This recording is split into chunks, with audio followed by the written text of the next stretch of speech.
Welcome to episode 10 of the Cloud Foundry Morning Edition, all about Cloud Foundry Summit Berlin, where great things happened this week. My name is Stormy Peters, and I'm VP of Technical Evangelism. It has been quite the week in the Cloud Foundry world. So we had our Cloud Foundry Summit Europe in Berlin, which was super exciting, and I'm going to tell you more about that later. And then along with that, we had a whole bunch of news from the Cloud Foundry Foundation and some of our member companies, just to give you a flavor for it. The Cloud Foundry Foundation just passed our 50 member mark, so there are more than 50 companies that are participating in Cloud Foundry. And what I really think is really awesome about that is a lot of them are user companies. We have to be one of the few foundations where user companies and providers work super close together on things. So part of that news was SUSECon. SUSECon had their conference as well, but SUSE joined the Cloud Foundry Foundation. Other news from Cloud Foundry Foundation was that we moved several projects from incubation to active projects, so things like support for Docker and .NET. HP announced that in addition to supporting OpenStack, they're also supporting their customers using Cloud Foundry on AWS and Azure. Pivotal and CloudBees talked about their partnership between Cloud Native and CloudBees, and now they have enterprise-class Jenkins for developers that are working on Pivotal Cloud Foundry. We had a whole bunch of announcements around Microsoft's Azure, and I'll introduce you later in this talk to one of the speakers that talked about Azure at the conference. And let's see, we announced a new logo for Cloud Foundry. I think it's beautiful. This is an addition to the Cloud Foundry Rabbit. By the way, the Cloud Foundry Rabbit name still is to come out. And one of the cool things about the Cloud Foundry Rabbit is that it has lots of different instances. So we have a Cloud Foundry Rabbit that looks like an engineer. We have one that looks like a Ninja Rabbit. We have lots of different flavors. And so the name kind of has to hold that space and let the community create their own rabbits. So in addition to all that great news that I just blew past in 10 seconds, but I included all the links here, both in the YouTube channel and in the blog post if you want to go read about any of them. Just lots of new members, projects moving to active projects, things that were in incubation moving to active things, lots of announcements from our partners like Pivotal and CloudBees and HP and Microsoft. I wanted to talk to you mostly about the Berlin, the Cloud Foundry Summit in Berlin, because it was a really fun event. It started out with an unconference on Sunday, moved into training on Monday morning, and then the conference kicked off Monday afternoon and went all Monday afternoon and all day Tuesday. And then we had a great party sponsored by Pivotal on Tuesday night, where everyone was just really excited from the conference. They even got me to sing karaoke, which has not happened very often. And one of the things that I think, so our conference, this is our first year to do it in Europe, and we got, I think, 461 people registered, and like 95% of them actually showed up, which is like just amazing. What an amazing group of people. And that's in addition to, as I told you before, we got hundreds of submissions, lots of submissions. I don't remember the exact number, for very few slots. So we had a really awesome agenda for everybody to follow as well. And everyone, the second day after all the partying and stuff, I showed up for the 9:00 keynotes, and I was kind of expecting like not very many people. Crowded, packed keynote hall. So super engaged audience, super fun. Glad to have all of you as part of our community, and I'm really looking forward to doing the same thing in Shanghai and then in Santa Clara in May. So I wanted to tell you, so I went around the conference and I interviewed people, took my phone and my microphone and interviewed people. And so I wanted to share with you a little bit about who I talked to. And I asked everybody what their favorite part was. And it's kind of fun to hear all the different favorite parts because we had so many amazing parts. So take a listen here and let me know what you thought of the conference. I'm Alex from the Pivotal London team. We kind of run a meetup. We normally do drinks once a month in London, and so anyone in London, come along. We talk about Cloud Foundry. So Alex says he kind of runs a meetup, but he actually runs a successful meetup. So I asked him how someone could go about starting a meetup. Find some good people that like to talk about Cloud Foundry, and then drag them to a restaurant or a bar, and then people will just gravitate around you if you have fun conversations and go from there. And I asked everyone I talked to what their favorite part of the summit was. And what I really loved is everyone loved a different part. It was a fantastic summit with so many good parts, it was hard to choose. I really enjoyed the diversity lunch today. I thought that was really good. It was nice that it's opened up to a wider audience as well. But I really enjoyed the lightning talk format of that. Next, I talked to Tim Savage, who helps Comic Relief, a British charity, deal with a whole bunch of donations that come in within a 7-hour window. So they prepare all year for the 7-hour window where they get a ton of donations. And his job is to help make sure those donations come in smoothly with the least cost and overhead, and that if anything goes wrong, they continue to function. Hey Tim, we're at the Cloud Foundry Summit. You just gave an amazing keynote. Can you tell us a little bit about it? Yeah, sure. So I was talking about how we work with Comic Relief, a big UK charity, who have quite an unusual problem.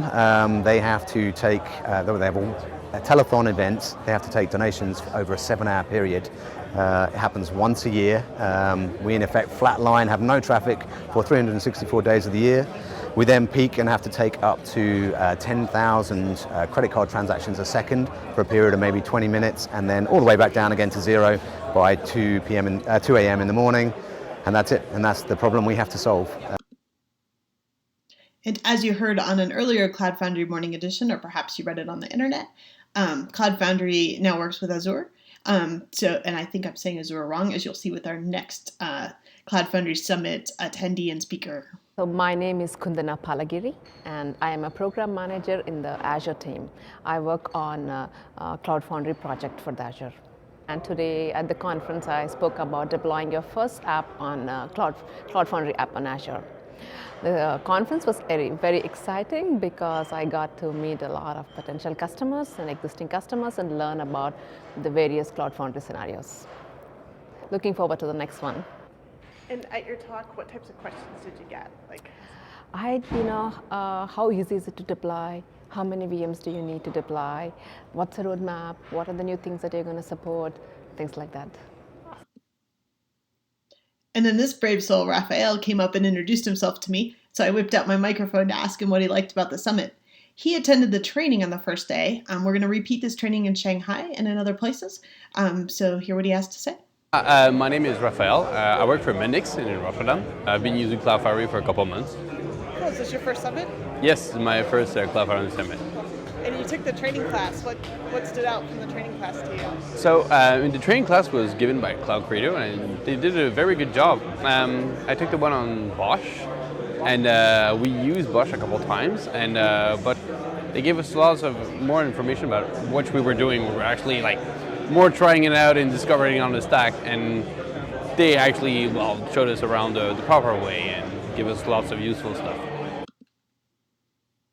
And here's Paula Kennedy from Cloud Credo. Not only did Cloud Credo organize the training on the first day, but Paula, as part of her user group activities, also created an unconference to welcome people to Berlin on the first day and create some kind of free social time to talk about Cloud Foundry topics, and they had a great time. So I'm here live at the Cloud Foundry Summit with Paula, who ran the unconference the day before the summit. Can you tell us a bit about that?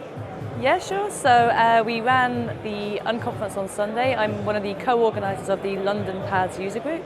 So we ran it in conjunction with the DAC user group here, who are based in Zurich and also work in Berlin. We were just looking to have an event before the summit started. We wanted to get people together and be a bit more informal, have a chat, have some general discussions, and it went awesome. So we had over 100 people came. We had 7 sponsors who paid the costs and helped us to basically run the event. The topics were great, the discussions were really good, the vibe was really positive. It was a really friendly, welcoming event, and we wanted to just thank everybody who came and everybody who participated. It went really, really well. And I asked Paula what her favorite thing about the unconference was.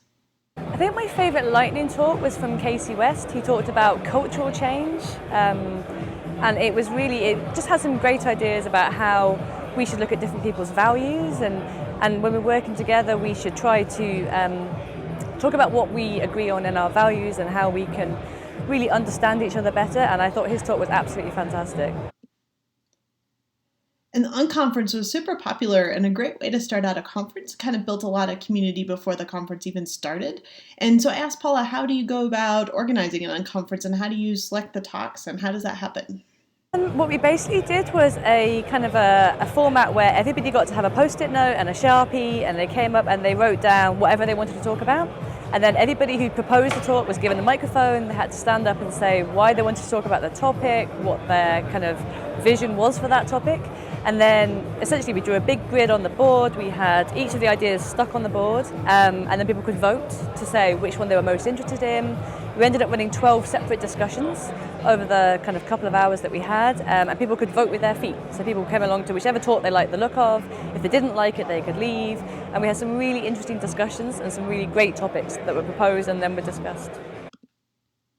So in a previous Cloud Foundry Morning Edition, I told you that Iron.io joined the Cloud Foundry Foundation, and I gave you like a 8-second, maybe 5-second blurb on what they did. So when I ran into Ivan, I thought this was a great opportunity to hear what they did in his own words. Hello there, my name is Ivan Dwyer. I head up business development at Iron.io. We are a brand new member of the Cloud Foundry Foundation. We've been working in this ecosystem for a while, and it was time to make it formal. We are here in Berlin. I'm very excited to meet a lot of the members of the ecosystem, those building applications and those operating the platforms.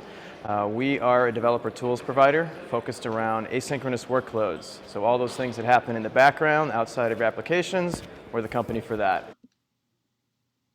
And of course, I asked him what his favorite part of the summit was, and he had yet another answer. Just goes to show you there were a lot of really awesome parts of the Cloud Foundry Summit in Berlin. It's always fun to see James and Josh banter back and forth at each other. Those guys have a really good rapport, and when after the session, I said that to them, and they said, well, that comes from 6 years of collaborating in this world together. So it's nice to see everybody that's very friendly in here. Everybody's collaborative. It's really just kind of a warm and friendly environment, and just happy to be part of it.